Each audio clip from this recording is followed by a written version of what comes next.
We come together today to pay homage to a legend. In your lifetime, you'll see people that all over the world, but you'll never get to meet someone like Coach. The extended love that was shared over the last few weeks and around the world, and I just really mean around the world, people knew who this man was. It was a blessing to know him. It was a blessing to play for him. And most importantly, it was a blessing to know that he is a child of God. Heavenly Father, we just come to you today and we just celebrate the life of Coach Felling. A man who gave it his all.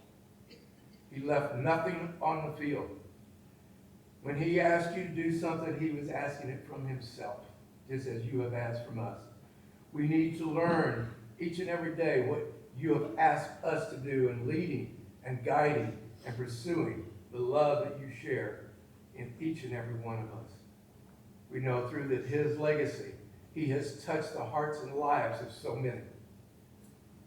Each one of these mentors that he has given that guidance to is going on and on and on. Just as your disciples did. They shared your word and they continue to share your words. Let his presence in your life be known. Let his love be shared. And most importantly, let his spirit live on and on. And we ask all of this in your holy and precious name. Amen. Now we have some guest speakers who would like to come up and share some of their memories of Coach. Put these on not because I need it, but because I really do. I'm more nervous today than I think when me and my wife got married in this church 48 years ago.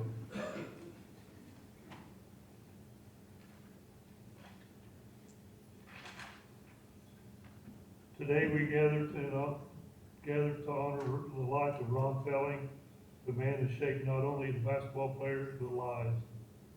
I first met Ron Felling in December of 1970, and from that moment on, my life changed. At that time, I did not fully understand what he was trying to teach us. All I knew was he demanded hard work, discipline, accountability every single day. We ran killers until our legs burned. We pushed through wind sprints, tough drills, and practices that tested us physically and mentally. There were times I wondered if all the effort was worth the what at the end. The coach believed something important. Success is not given, it is earned. He insisted on dedication, attention to detail, and giving everything you had even when nobody was watching. What many of us came to realize later in life, the coach was not just teaching basketball, he was teaching us how to live. The lessons we learned in that gym carried into our futures, our families, and our careers. Because of his influence, his players went on to become doctors, lawyers, farmers, coaches, businessmen, leaders in their community. We carried his standard with us long after the final buzzer sound. Recently, I've seen a few posts on Facebook that I took a couple of quotes from because I thought they were well worth it. The city of Lawrenceville said, "Felling made us all champions," and that is more true than anybody knows. Then the second one was the Oblong Christian Children Home. Described him as a teacher, a mentor, a leader, and a remarkable example of dedication to young people. Those words capture exactly who Coach Felling was and so many of us. Coach, your impact will live on in every life you touch, every lesson you taught, and every person you helped to become stronger. I could go on, but I'm going to stop there. And I will close with 6 simple words. Kim and I love you, Coach.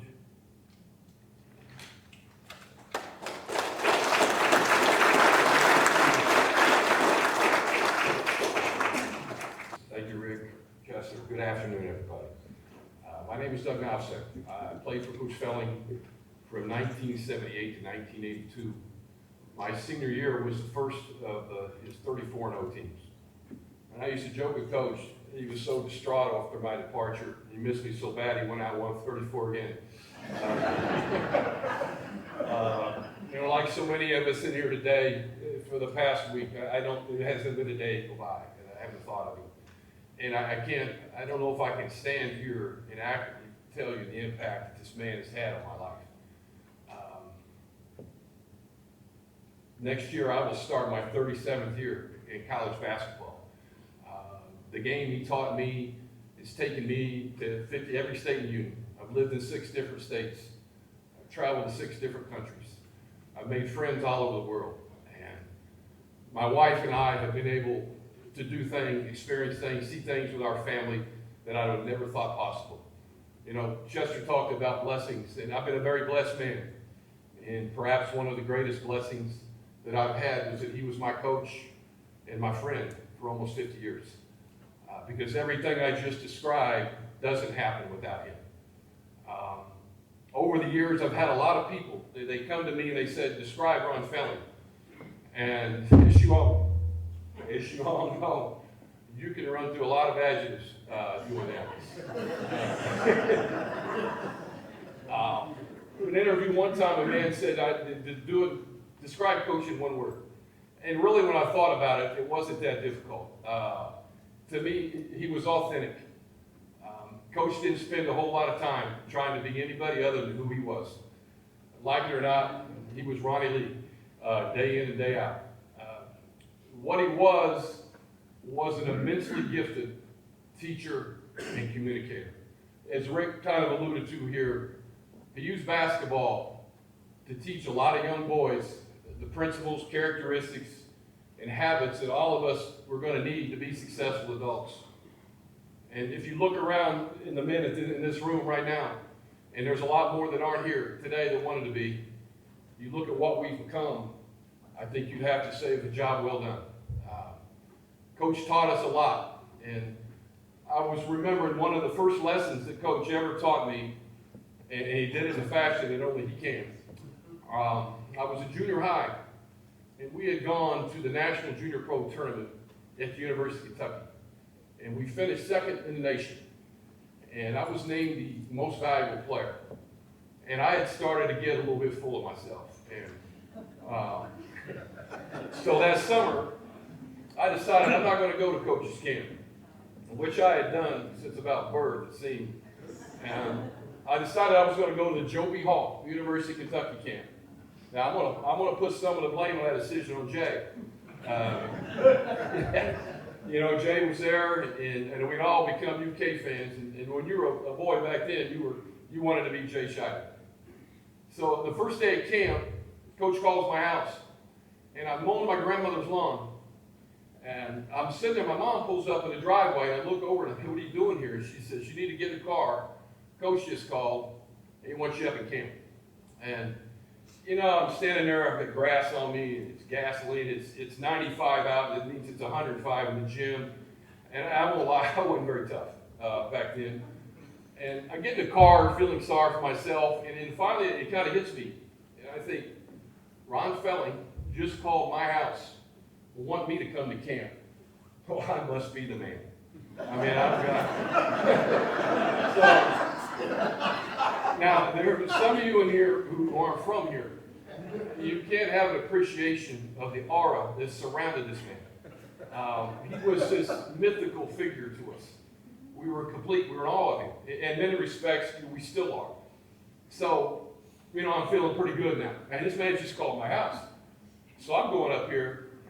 I'm thinking Coach is going to be rolling out the red carpet for me. And I see some guys down here grinning. They know what's about to come here. I walk in the gym, and he comes right towards me. Who do you think you are? And I'm saying, you think you're better than my little camp here? He says, you see these kids over here from Albany, they don't care about your junior pro trophies and your Joe B. Hall certificates. They're here to beat you up. And I'm sitting there, and I thought, this was my first taste of the Coach Felling experience.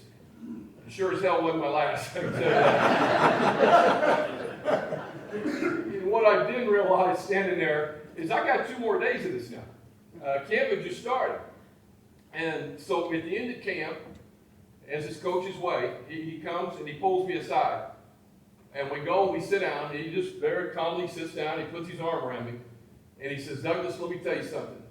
Don't think bigger is better. Don't mistake more expensive for more valuable. He said, you can spend all the money you want. He said, you're never going to get coached anywhere better than you are in this gym by me. And he said, don't ever forget it. And I sure did. The day Coach died, I was on the phone with his daughter, Lori, and she kept saying to me, she said, Doug, don't be sad. He said he lived exactly the life he wanted to live. Every day of his life, he did what he wanted to do, generally on his terms.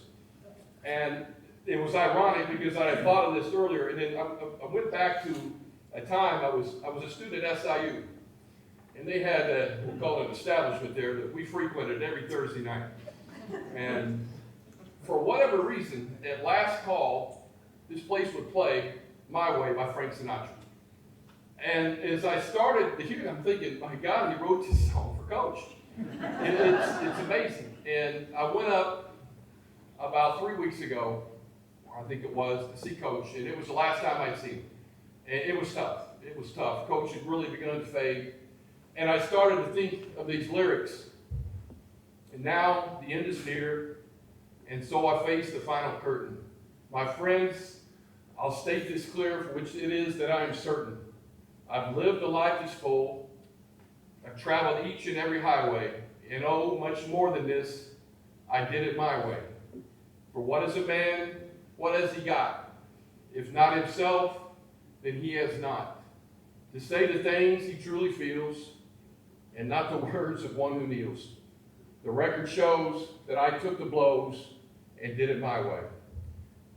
Coach, there'll never be anybody like you again.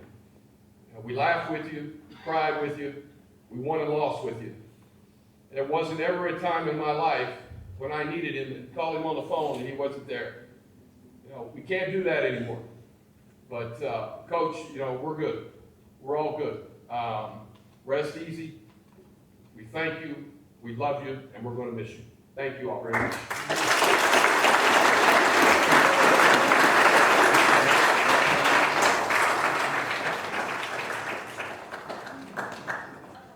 That was great, Dustin.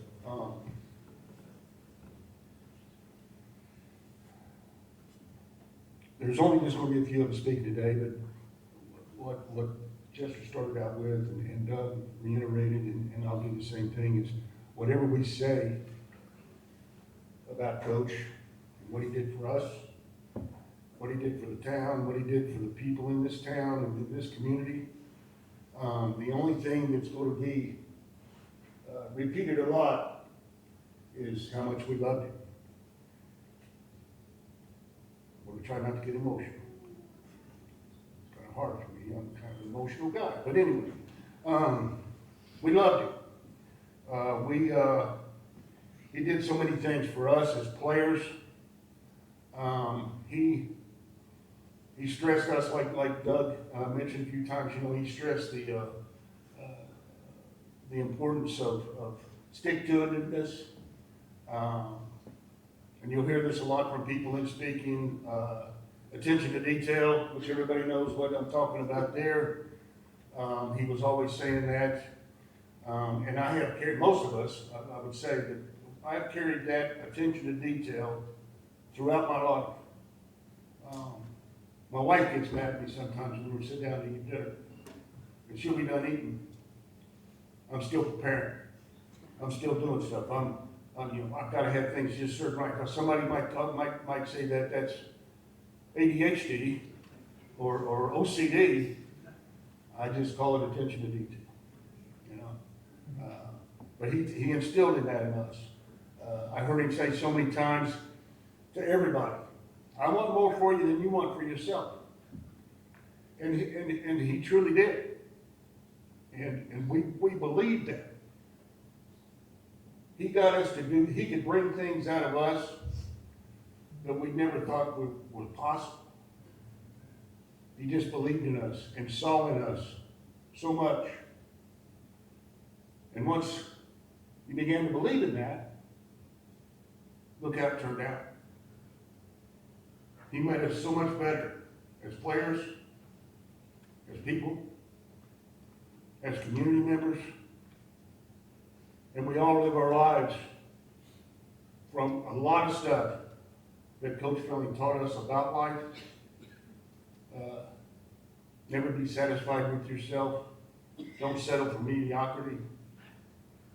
And that's just the way, he mentored us, and it's the way he taught us. And we believed in him so much that we wanted to do things for him, not for us, but we believed and loved him so much that we wanted to do things and be successful for him, because he wanted us to be successful. And I mean, the guy touched so many people's lives. You didn't have to play for him. You just had to know him. And he treated everybody the same, whether you played for him or not. If you know him, you know what I'm talking about. He loved you. People were drawn to him like no other human being that's ever walked the face of this earth, except maybe Christ. But that's just the man that he was. And he lived life like no other. He loved life. And he loved being a part of everybody else's life. And try to pass on his knowledge and the way he did things. And like Doug said, most of us, if not all of us, has carried all these things throughout our entire life, which is not a bad thing for any of us. I remember the first time that I had any dealings with Coach. I was probably 7 or 8 years old. He was in charge of the youth sports program in the summertime. They called it the minor league program. We played one game of baseball. The rest of the time we were hitting off the batting cage or the automatic pitcher. We played kickball. We played tag. We played hot box. We did everything but play baseball, and that was what what it was supposed to be about, was playing minor league baseball. But I remember then that, this guy was, even at 6, 7, 8 years old, he asked so much of us and was so intense about wanting us to be better than what we were at 6. We couldn't realize that, but he was just amazing. And I remember my brother was playing Little League baseball. Coach had been in town for maybe a year, not long, 65, 66, somewhere in there. And we were at the Little League Park for a Little League baseball game. And my dad, while he was parking his car, backed into Coach's car. Might have broke a tail light or something, whatever. No big deal. So, but then the game started. My brother hits a home run. Takes 2 bounces, hits Coach's car. After the game, Coach Felling, we were down there getting ready to leave, and he was down there. And he said, "Boy, you Shivers really know how to welcome a guy to town, don't you?" It was just, he would come to my Parkview games, sit in the stands, yell at me, "Shiver, you're doing this. Shiver, you're not doing that." I mean, I'm in 7th grade. He would call me, like Doug said, he would call me. I was in 6th, 7th grade, and he would call on a summer afternoon. He said, "I got the JV team coming up there and working out. I want you to come up and work with them." Okay, whatever. I can do that. I'd go up, and I was doing things, drills, better than most, okay? And I'm just doing my thing, just doing what he's telling me to do, and we're going through drills and this and that, and I'm not really thinking much about it. I'm just doing what I know how to do, and he's like, "Shidler, you couldn't carry your brother's junk." First of all, I'm thinking, why would I want to? it was just, at that time, he's like, he could see that he was gonna try to make me better than, than what I was. And we all worked hard for him. I mean, you guys been through practices and stuff, 2, 3, 4 hours of practices and stuff like that. And it was like Doug was saying, we did it his way, but his way was the best. Obviously, his way was the best. Did we have all the talent in the world on our teams? No, not by any means. But he had the knack and the ability of getting every ounce of ability that kid had inside of him to help us win games. And that's all it took. And everybody bought into his philosophy. Was he tough on us? Hell yeah, he was tough on us. But we knew why he was being tough on us. At times he made things a lot of fun. At times he didn't. There were times where, guys, we gotta go to practice, he's gonna be in my butt, doing this and that. But we didn't mind that, because we knew we knew what he was trying to do. But like I said, he made each and every one of us far better than what we ever thought we had inside of us. That was his way. He just, he had that knack of doing that, and just made us all better people. He really did. I don't really want to take up a whole lot of time. To Irene and Cammie, Lori, Chance, Jeannie, we love your dad. He loved us, and we knew that. I'm sorry I didn't get to spend a whole lot of time with him the last few years. I'd call him on his birthday. I'd see him at the Classic when he'd come into town. Robin and I went to Bloomington a couple times, had lunch with you all, but the last few months I refrained from going to see him because, and I'm sorry if that hurt somebody, but I just didn't want to see him like that. I just didn't. I wanted to remember him the way I remember him. Vibrant, vivacious, full of life. That's the way I wanted to remember him, and that's the way I'll always remember him. But to you guys, we were so blessed to have him in our lives. And Godspeed, Coach. I love you. And until we meet again, my friend. God bless you.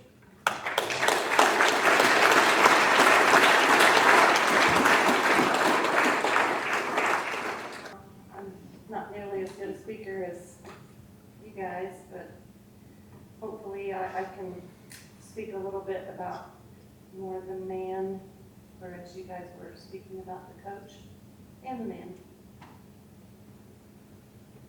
Before I start with what I have to say, I have to apologize. I have a lot.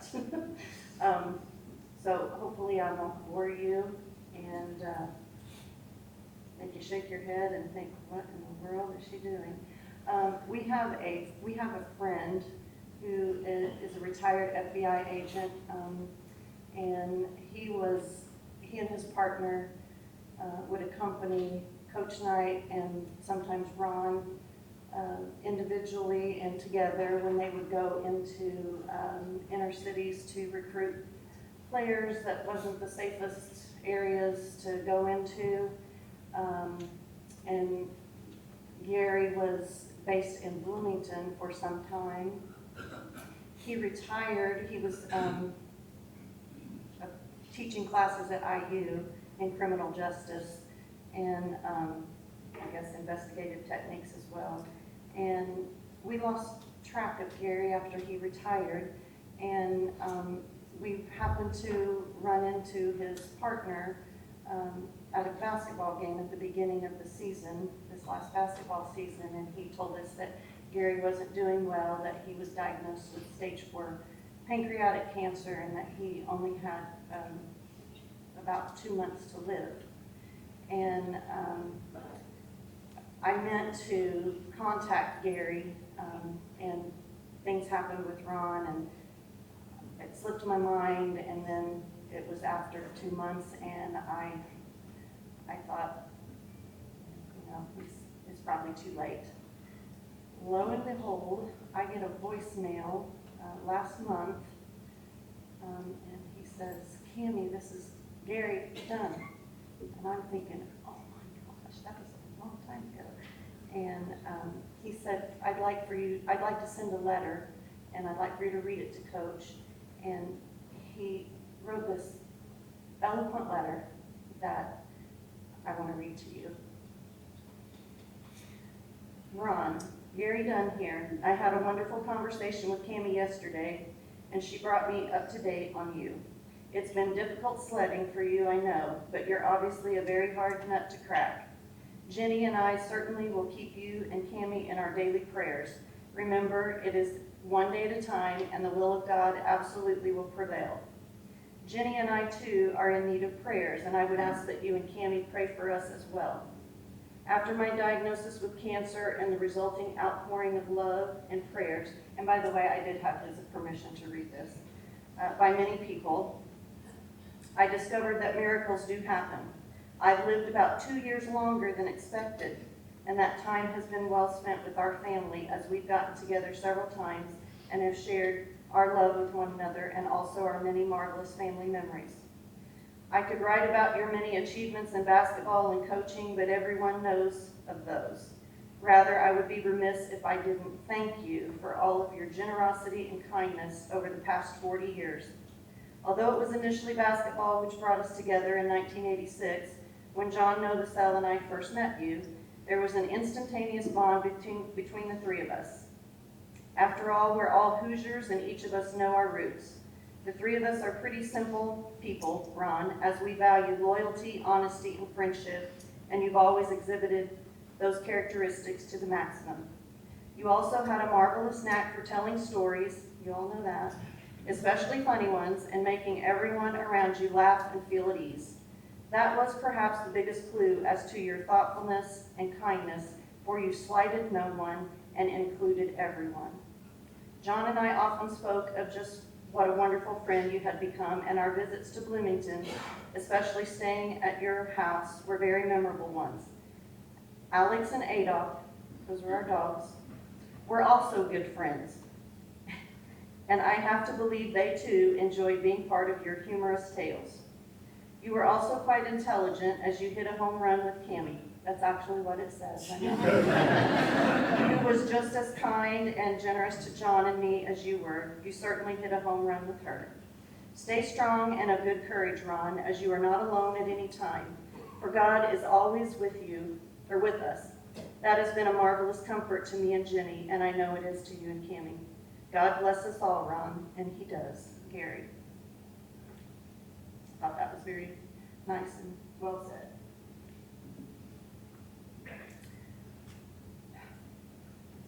And I have to apologize also, I didn't practice this very much, and I'm not a very good public speaker. I'm an ugly crier. I've held it together pretty good so far. Hopefully that will continue. Thank you all for coming to help us celebrate the life of the man I've called my husband for over 17 years, but spent over 40 years with. Ron was a most extraordinary man, difficult to describe. The juxtaposition of opposite qualities comes to mind. Fun-loving, playful, lighthearted, but at the same time serious, all business, and driven. Free-spirited, but stubborn. Very stubborn. You kids know. Able to reach people of all walks of life, highly educated or blue-collar workers. A man's man who enjoyed sports and hunting, but sensitive, who was not afraid to shed a tear in front of people.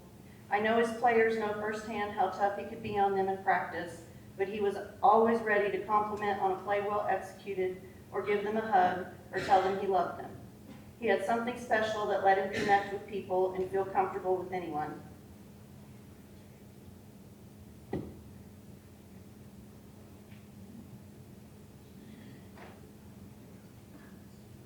He never met a stranger anywhere he went. From the beginning, we never felt the difference in our ages.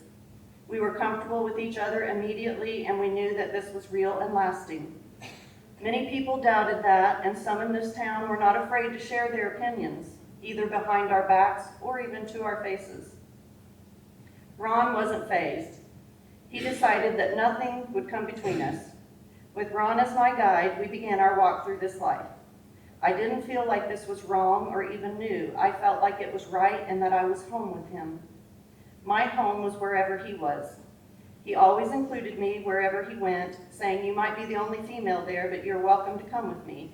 And many times I did, and many times I was. He was also a proud dad, pop, joke-telling and loving grandpa and great-grandpa, Pa Ron, a much loved and loving husband and loyal friend. He was intense, soft-hearted, demanding, always striving to be the best and bring out the potential in those around him. He always said he was lucky to live the life he lived, coach basketball, and have success doing so, living in a land of freedom where opportunities abound, be able to watch sports, be with his family, and share stories and laughs with so many people. My friends, we are the lucky ones to have been touched by the magic of Ronnie Lee Felling. As many of you know, Ron loved music, and I want to share Ron's love of music as I share about Ron's life. Music can reach our souls and at the same time share a story that can have deep meaning. Ron loved to tell stories, so it's only fitting to pair songs while telling of Ron's life. He loved traditional country music the best, but would also listen to other forms as well. His all-time favorite singer, performer, entertainer, and idol was the late, great, incomparable Elvis Presley. Ron wore out records and record players by listening to Elvis nonstop. He emulated his moves and loved to perform to EP songs. If you've seen it, you know. He's thankful for being a child of the fabulous 50s, as he lived quite an adventure-filled life. He played outside every day with his neighborhood buddies. They dubbed themselves the Sundown Gang, Ronnie, Johnny, Eddie, and Georgie, and wreaked havoc against their rivals, the orphan kids from the town orphanage. He talked of building forts, fashioning slingshots, playing marbles, riding bikes, swimming in the creek, and utilizing trash can lids as shields in the gang wars they fought with the orphans on Saturdays when the orphans came to town. He told of once being captured by the orphans, stripped down to his underwear, and tied over an anthill for several hours until his mother came home from work and rescued him. I can just see that. Ronnie also loved to play baseball. He always said it was his first love, not basketball. He played Babe Ruth baseball. He was a pitcher and played center field. They won the state tournament in 1954, and he led the league in hitting with a .500 batting average and was 5-0 in pitching. He was selected to the All-Star team in 1955, and the team won the state championship and then went on to win the World Series in Texas. He was selected as MVP of the league also that year. Ronnie spent many weekends at his Grandma and Grandpa Leach's farm when he was growing up. He recalled many a Sunday dinner where his grandma would bake tablespoon pies and have big meals with his mother's large family. His cousins would play in the barn, and his grandpa would play the fiddle. He especially loved his favorite, Uncle Ma and Aunt Marg. Uncle Ma always played catch with him and taught him new pitches and never said no to one more catch. He spent a lot of time at their house also and was close with his favorite cousin, Marcia Rose. His grandma and grandpa Felling lived in the house next to his family's home. The houses were built by his grandpa Leach and Ron's dad on Felling Lane. Ron attended Glenn High School. He was more interested in playing sports than academics. I can't imagine that. He recounted that before freshman year, he was playing marbles outside the school when the algebra teacher, Mr. McPherson, came out of a teacher's meeting and informed Ron he had been the topic of discussion, and they came to the conclusion that Ronnie Lee was going to be a 4-year headache. He did perform in both the junior class play and senior class play. His cousin Marcia told me that he had one line in one of those plays and was supposed to say loudly, "Heck no," but he defiantly said, "Hell no." Everyone gasped, and he was promptly expelled in 1956. Marcia said Ronnie would always take up for her, his younger cousin, and teased her endlessly and made her dance with him to all his Elvis songs. She said that he talked her mom into letting her sit on the stage with the cheerleaders on Friday night games. She remembers wearing her black, white, and gold, cheering on her favorite Glen Pirate, Ronnie Lee. He played basketball all 4 years, being a 2-year starter, and was a 4-year starter on the baseball team. Ron had lots of great coaches who were role models for him, like Coach Stevens and Coach Mathis. He was particularly influenced in a positive way by his basketball coach, who later became the principal, Mr. Jack Williams. Ron loved him like a second father, and Mr. Williams was instrumental in his attending Indiana State University and playing both basketball and baseball there. He graduated from high school in 1957.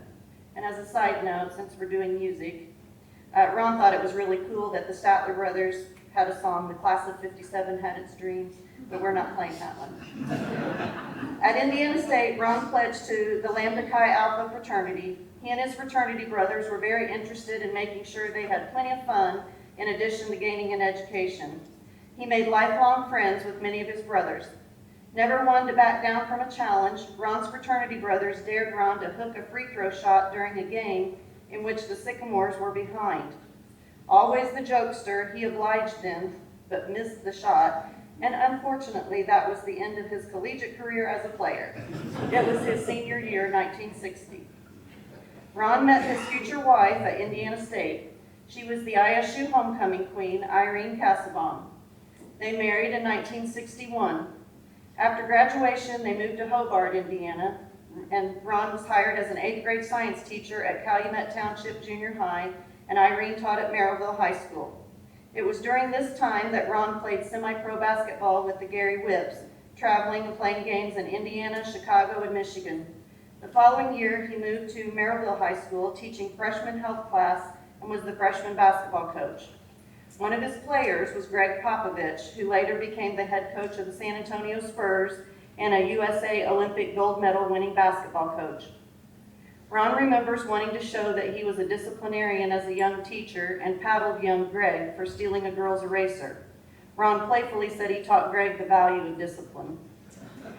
In true Ron Felling fashion, he ditched his job to attend the 1963 NCAA Finals in Louisville. Needless to say, he was fired. He always said that he learned more about basketball that weekend than he would teaching in his classroom. He had already decided he wanted to be a coach. Unemployed, he began working on his master's degree at ISU, completing that degree in 1963. At his last master's course, Ron and his classmates shared what they would be doing after completion of their degrees. Ron shared that he had received a draft notice. One of his classmates was a man by the name of Ken Pritchett, Lawrenceville's then current head basketball coach. He learned that there was a teaching job open at Lawrenceville, Illinois at the high school.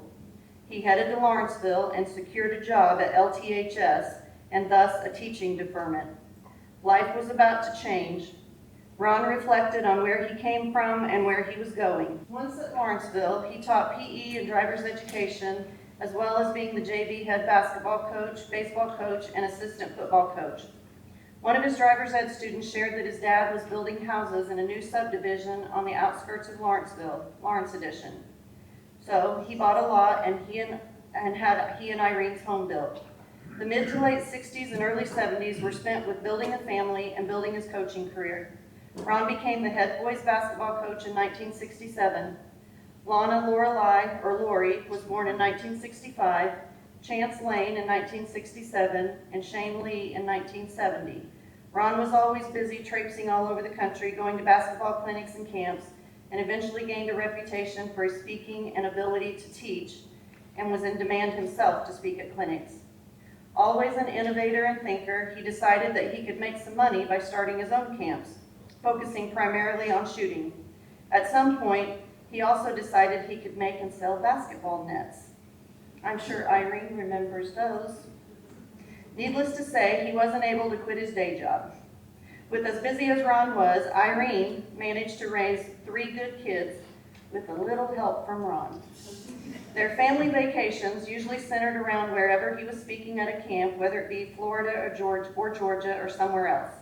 As a coach, Ron had the ability to see the game on the floor better than anyone else, to be able to anticipate what the opponent would do and how to gain an advantage somehow. His practices were long and arduous as he was a firm believer in being prepared and being fundamentally sound. He was looking forward to potential future players when he decided that Lawrenceville and certainly his future teams would benefit greatly from starting youngsters out early to learn the fundamentals of the game and the skills needed to play at a higher level and be successful. They and he needed a feeder system if the teams to come were going to enjoy success. He started the junior pro basketball program, and it worked. Lawrenceville had great success in basketball, and with a little success came an even greater desire to win more games and set sights on winning tournaments and championships. And they did. I can't talk about the success of Lawrenceville basketball or mentioning great players without mentioning the Leasties. Where some see controversy, Ron said there never was any really. He was accused, wrongly I might add, of stealing the Leasties from St. Francisville to play at Lawrenceville. Ron did not recruit them and didn't even know them. He first met Papa Joe Leasty at the Elks when Joe came up to him, introduced himself, and announced that his boys were going to play basketball for him. The St. Francisville people were extremely mad that their players were stolen from them, and it was easy to blame the brash, confident young coach who was gaining them as players. Formal accusations were filed with the IHSAA about this perceived illegal recruiting by someone who shall remain unnamed. An investigation ensued with both Joe and Rick unable to play until the investigation was completed. The decision was that there was no illegal recruiting or any wrongdoing. Sadly, to this day, that incident remains as the reason to prevent the naming of the basketball court as Ron Felling Court. What a shame to not honor the greatest and most successful coach this town has ever had. And I want to add in here, his players and the Hall of Fame committee got together and decided they wanted to honor Ron in some fashion, and they decided to raise money to put a beautiful mural in downtown Lawrenceville across from the courthouse, and it is beautiful. And today, as we proceed from the church to the cemetery, if you are going there, we will proceed around the square to give a little nod to the mural and let Ron know we appreciate him. In 1972, the IHSAA adopted 2 classes in basketball. Lawrenceville won the Class A Illinois High School Basketball Championship that year. They won again in 1974. They placed 3rd in the state in 1976. Ron had already cemented Lawrenceville as a top contender for winning tournaments and championships. He always talked of how proud he was of all his players, not just the ones on the championship teams, but all of his teams. He knew that each player had to play a role so that the team could play to their strengths if they were to win.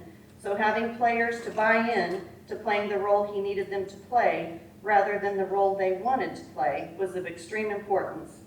He knew that if they were to win, each player must not only do his part to contribute, but must play his role.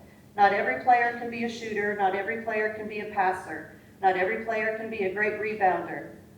Not every player can see the floor well.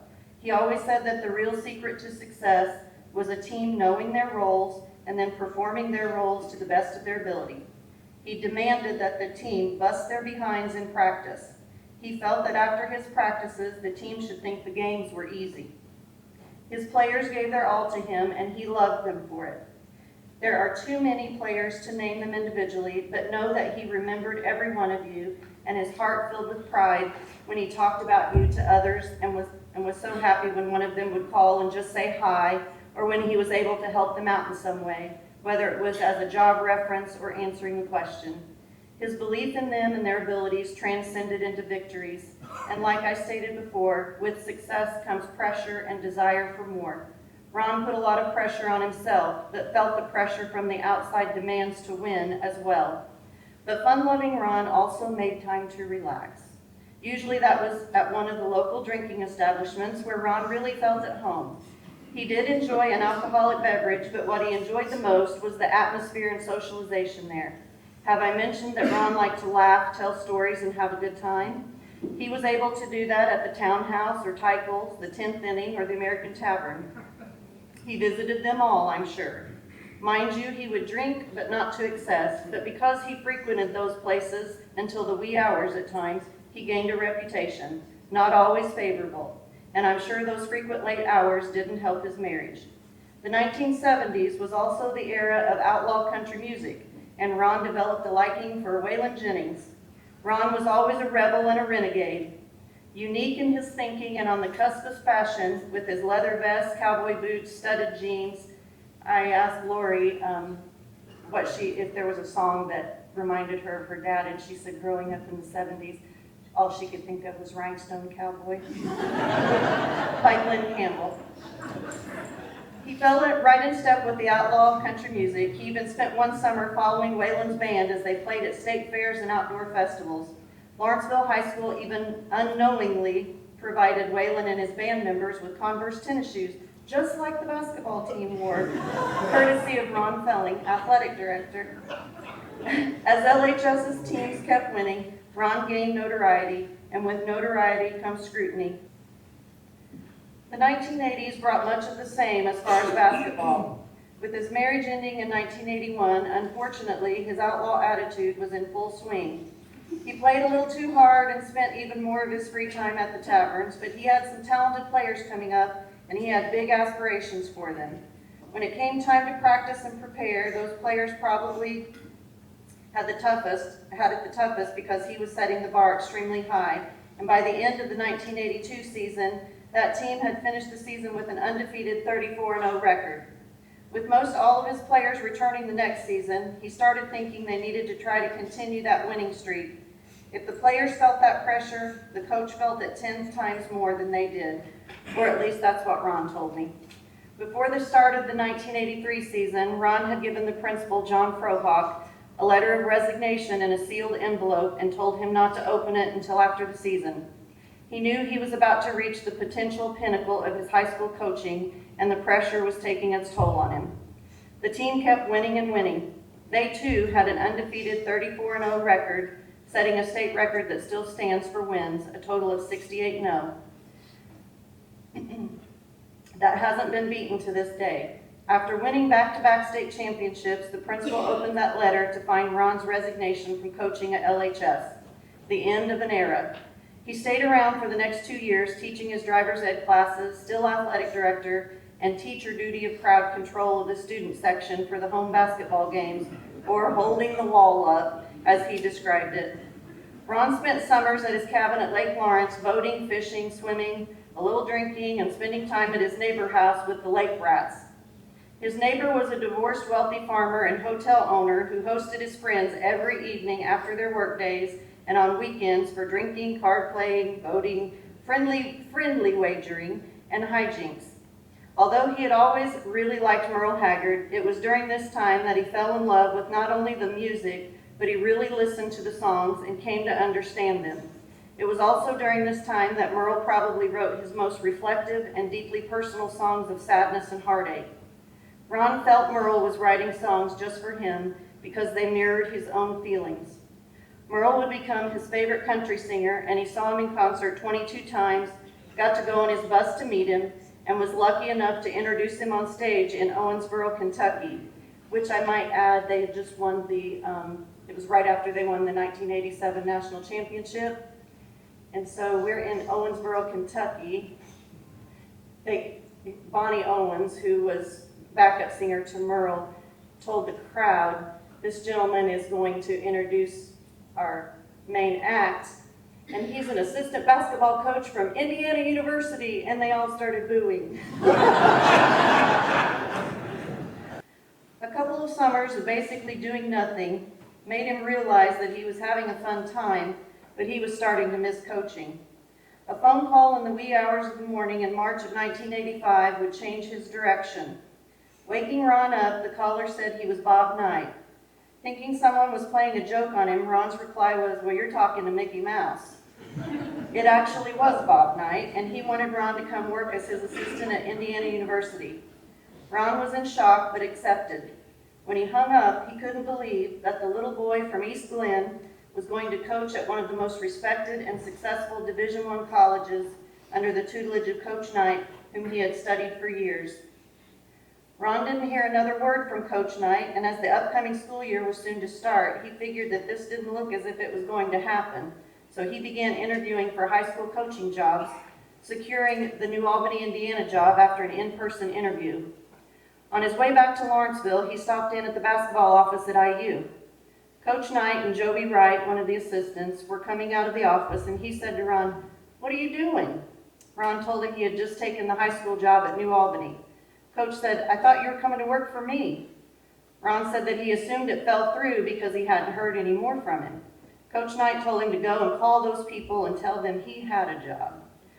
Ron called the superintendent for New Albany and thanked him for his time and efforts, but said that he was going to have to withdraw because he had taken a job at Indiana.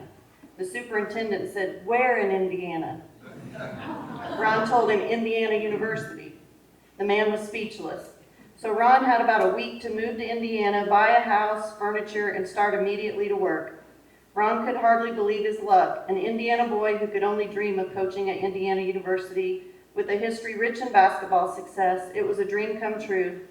I once read a comment that someone posted on social media, my first mistake, about why they didn't think the court should be named for Ron. They said, "Well, he left us. He didn't stick around and try to help us." I guess they thought that pursuing a dream job at a storied university amounted to abandonment after all the years of blood, sweat, and tears he poured into Lawrenceville. Ron also had to acquire a new wardrobe for his new job, as Coach Knight told him to ditch the cowboy boots and jeans because he didn't run any rodeo. Uh-oh, Ron only had cowboy boots and tennis shoes. Ron's cowboy boots, about 10 to 12 pairs, went in their boxes and were placed on the shelf. He probably wore those boots maybe twice since that time. This was a time of being serious about winning basketball games on a higher level, and the intensity on a 24/7 basis ratcheted up several notches. Ron changed a lot for this job. He wanted to succeed, but also needed to prove himself. He started to see the importance and stability of work and home life. It was time to grow up, just a little bit. His basic personality didn't change, but he was more interested in having that normal life. No more partying, much. By Ron's second year at IU, they had won the pinnacle of college basketball, the NCAA National Championship, another notch on Ron's coaching credentials and demonstration of his dedication to a winning program. Ron loved his job, loved his players, became a recruiter, and loved that as well. The job wasn't easy, and anticipating his boss's moods became a difficult task. The stress of that began to wear on Ron. After eavesdropping on a phone call that Ron was on with a former assistant coach, Ron made the comment that Coach took the fun out of winning. That incensed Coach Knight to the point of firing him, and in the process hit Ron in the chest with both fists. Ron had been an assistant coach there for 14 and a half years, longer than any other assistant coach. This was not how he wanted his career there to end. Ron was 60 years old and had been deemed disloyal to one of the most powerful coaches in college basketball. His former boss made sure that he never coached again. His coaching career was over. They tried to have Ron sign a paper saying that he chose to quit to spend more time with his family. Well, his kids were all grown adults now, and if he was going to have done that, he would have quit long before. With my support, Ron hired a lawyer and ultimately sued Coach Knight and the university for wrongful termination. It was the right thing to do, as the situation was not being reported on truthfully. Ron had no employment, had no prospects of getting a job, and needed a paycheck. By the way, coaches weren't paid like they are now. Marty. Even through all this turmoil, Ron's attitude was not one of bitterness. He still respected Coach Knight, but disagreed with his tactics. This was coming from an old-school, hard-nosed coach himself. Ron eventually won the lawsuit, although not for the amount of money the lawyers asked for, but that was okay because Ron just wanted the truth to come out about the incident and that he did nothing to deserve being hit, then fired. On Wednesday, April 29th, Ron stopped eating and drinking. He was so weak that he couldn't keep his eyes open or hold himself up in his wheelchair. They put him in his bed, and that's where he lay for the next 7 days. He had occasional agitation and restlessness at night, especially, but the hospice nurses had adjusted his medications to keep him calm and comfortable. After visits from both Champ and Shane on Tuesday, May 5th, Ron never opened his eyes but was breathing so fast. His cousin Marcia and I were at his bedside all day, talking to him, holding his hands, and listening to all his favorite music. Marcia stepped out to take a call from her son. I looked at him, and he looked so frail. His breathing had slowed down with the help of medicine. I wanted to hold him in my arms, and I climbed into his little bed and held him, telling him to go see his mom and that God would let him in heaven. The song that started playing was My Way by Elvis. I felt his breathing slowing and held him closer. I said it was okay to go and that I loved him, and gently kissed his forehead. While Elvis was singing, I felt his spirit leave. It almost took my breath away. I said softly to him, "You just left me, didn't you?" And then he exhaled, and that was his last breath. He died in my arms at 3:55 p.m. How lucky was I to be holding him as he passed on to heaven. He was blessed with a long and happy life, and I was blessed to be with him for a long portion of that. I hope that when Ron crosses your mind, that you will smile and remember the extraordinary man he was and reflect kindly upon his memory. He loved life so much, and those he held close to his heart. He went out of his way for people.